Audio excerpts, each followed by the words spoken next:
एक किस्सा। एक गुरु जो मरने के करीब थे, उन्होंने अपने शिष्य से कहा कि देख, कभी बिल्ली मत पालना। शिष्य हैरान रह गया कि बिल्ली क्यों ना पालना। तो उसने अपने गुरु से पूछा कि गुरुदेव, बहुत सारे उपनिषद के ज्ञानी, वेदों के ज्ञानी, पुराणों के ज्ञानी मिल जाएंगे, लेकिन इस प्रश्न का उत्तर कोई नहीं दे पाएगा कि बिल्ली ना पालना। तो गुरुदेव, क्या सार है कि बिल्ली ना पालूं? तो गुरुदेव ने कहा कि तू बड़ा चतुर जान पड़ता है, तूने कम से कम ये तो प्रश्न तो पूछा कि बिल्ली क्यों नहीं पालनी है। ये बात मेरे गुरु ने भी मुझसे कही थी कि बिल्ली ना पालना। मैं अपने गुरु से ये नहीं पूछ पाया कि बिल्ली क्यों ना पालूं। मैं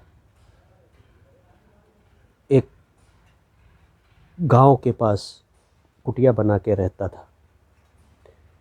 दिन में भिक्षा मांगने चला जाया करता था। शाम तक जब लौटता तो मेरे जो कपड़े थे उनको चूहे काट डालते थे। ऐसा कई बार हुआ। गांव वालों ने मेरी समस्या को सुना। उन्होंने कहा कि महाराज, ये तो बड़ी छोटी सी समस्या है, चूहे आपके कपड़े कुतर देते हैं, तो क्यों नहीं आप एक बिल्ली पाल लेते हैं। और गांव वालों ने बिल्ली का इंतज़ाम भी कर दिया। बिल्ली को पाल लिया गया। अब बिल्ली पाली थी तो उसके खाने पीने का, उसके दूध का इंतज़ाम भी करना था। तो मैं जब गांव में जाता तो दूध का इंतज़ाम भी करता, दूध भी मुझे मांगना पड़ता। ऐसा चलता रहा। गांव वालों से देखा नहीं गया। उन्होंने कहा कि गुरुदेव, जब बिल्ली पाली है और आपको दूध की आवश्यकता पड़ती ही है तो एक गाय भी पाल लीजिए। और गांव वाले खुद ही एक गाय भी उपहार स्वरूप मुझे दे गए। अब गाय भी पल गई। गाय पलने के बाद गाय के खाने की व्यवस्था भी करनी पड़ती, उसके लिए घास आदि का भी प्रबंध करना पड़ता और उसके लिए भी गांव जाना पड़ता।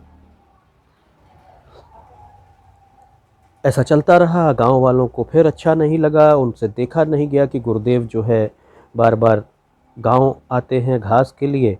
उन्होंने कहा कि महाराज, बहुत सारी ज़मीन खाली पड़ी हुई है, वो हम आपको दे देते हैं, वहाँ पे ही कुछ फसल वगैरह उगा लीजिए, गेहूँ भी उग जाएगा, गाय के लिए घास का इंतज़ाम भी हो जाएगा, साफ़ सफाई भी हो जाएगी। ज़मीन दे दी।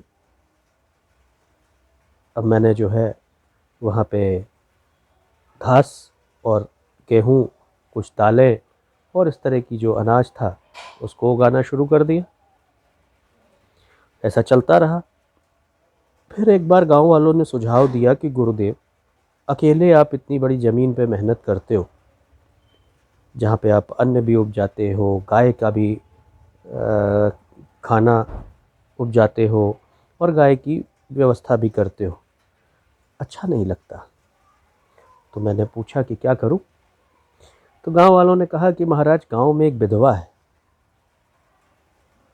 उसको अपने साथ रख लो, उसका भी भला हो जाएगा और आपका काम भी हो जाएगा, आपको तपस्या, पूजा पाठ इत्यादि के लिए समय भी निकल पाएगा।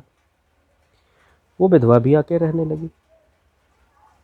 अब विधवा साथ में रहने लगी तो प्रेम भी होना स्वाभाविक था। सेवा करती, हाथ पैर दबाती, सारे काम करती, संभालती, उसको खेती करना भी आता था, तो प्रेम हो गया। अब जब प्रेम हो गया तो बच्चे भी होने ही थे। फिर बच्चे भी हो गए। तो इस तरीके से धीरे धीरे एक बिल्ली ने क्या क्या कर दिया, कुनबा बढ़ता गया। इसी तरीके से बिल्ली पालो या नहीं पालोगे तो कुछ तो पालोगे, कुत्ता पालोगे। खेती नहीं करोगे तो दुकान करोगे। ऐसे ही मन पे कोई कंट्रोल नहीं है। चीज़ें आगे बढ़ती जाती हैं, फैलती जाती हैं, फैलाव होता जाता है और हम इसी जंजाल में उलझते जाते हैं और फंसते जाते हैं। तो बिल्ली नहीं पालनी चाहिए।